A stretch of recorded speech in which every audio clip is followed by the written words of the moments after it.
Welcome back to the Wes Bishop Show. Today we are reacting to some of the Dave Ramsey TikTok videos that he has out. And just have to say, who knows where this one will go. It's going to be an interesting take. So with that, we're going to listen to this first video. $100 a month invested from age 25 to age 65 is $1,176,000. So the secret there is they didn't miss a stinking month for 40 freaking years. And $100 makes you a millionaire. I'm not a financial advisor, so for me to even tell you what I think about this is just my opinion. There is no way in hell an individual putting up $100 a month is going to make 13% interest on his money over a 40-year period. It's too cyclical. What goes up comes down. The market's moving. When you see what's happening to this, to pull a 13% average is probably good, which would be in the 7 to 8 range. 10 to 12 be extremely good. You're pulling 13%. I just don't see an individual of Dave Ramsey's status telling individuals that, hey, put up $100. It is a great idea to put up $100, okay? Put as much money away as you can, get you some money in the pocket so in case emergencies happen, you have emergency funds available. That's a good way to put your money away into that scenario. If not, get you a good financial advisor and have them place your money in the right place. Don't watch TikTok videos and try to figure out, is this right? Is that right? There's a lot of places to study, a lot of places look at interesting things out there to invest in. I prefer real estate and small caps, so that's just me. And if you want to do something fun, that would be the first thing I would look at, is getting a financial advisor to tell you what you need to do. If I start pitching you a savings account on TikTok and I said, hey, here's your savings account. The first 3 years you put money in, nothing happens. We keep it all. After that, it makes 1.2%. And when you die, you lose your money. No one would put money in that. That's a whole life policy. So nobody ought to put money in a whole life policy. I actually agree with Dave Ramsey on this one. I do not believe in whole life. I do not believe in index universal funds.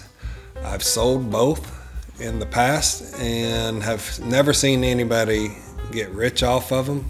They come to your house at night and they've got all of your info from your first mortgage, and they're trying to get you all set up thinking you're going to be rich in the next 30 or 40 years with a whole life policy. You're just going to lose a lot of money. There's a lot of fees that you have to pay, and for once, I actually agree with Dave Ramsey.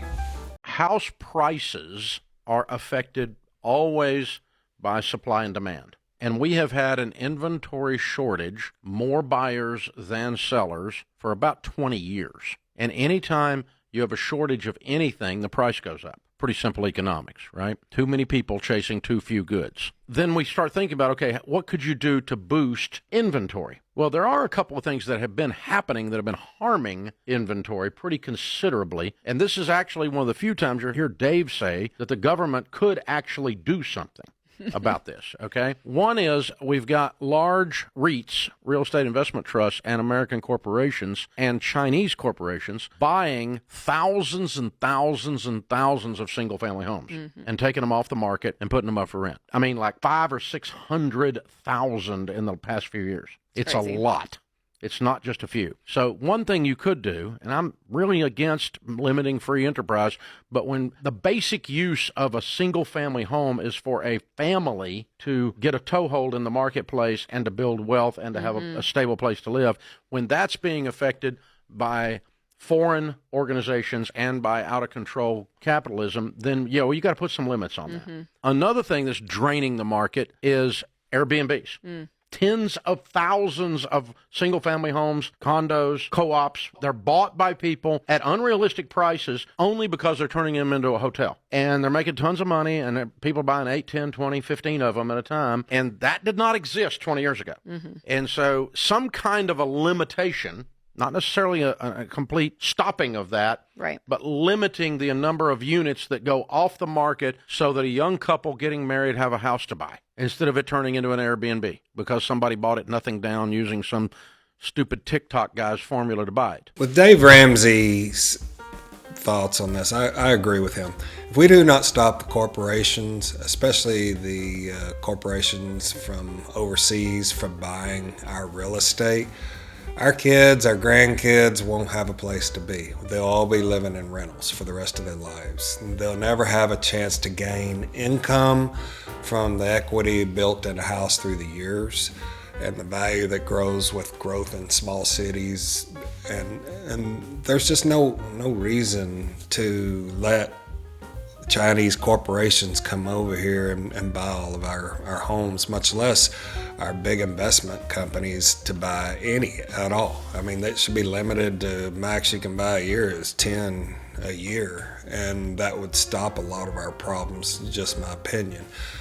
For Dave Ramsey talking about the Airbnbs and stuff, if you want to see what happens in the Airbnb business, go to Galveston Island. Right now, I think there's a little over 350, 400 houses. Last I heard, there was almost 25 years of real estate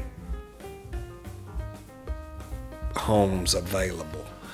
And with that many homes available, that all happened because of Airbnb. Everybody wanted to go to Galveston for a vacation, so everybody and their dog bought an Airbnb down there, and I can name hundreds of them because I lived on that island for 8 years. And I can tell you right now, that market is saturated and a lot of houses that people unloaded to make a lot of money. And when that happened, that market changed. The Airbnbs out there are not doing what they thought they would do. And then for the capital gains, I'd love to see capital gains go to $1 billion. It would help our economy grow. It would help the market grow. People could move money around a little easier to buy things and not be taxed to death, you know. And all it is a death tax anyhow, in my opinion. So with that today, Dave Ramsey was pretty much spot on with everything he said. A little bit of little high on his interest rates on his $100 per month scenario, but it is doable. Don't get me wrong, it is doable. And if anybody could probably do it, it would be a person like Dave Ramsey. So with that today, I'd love to see you back on the Wes Bishop show soon. We'd love to have you. Peace out.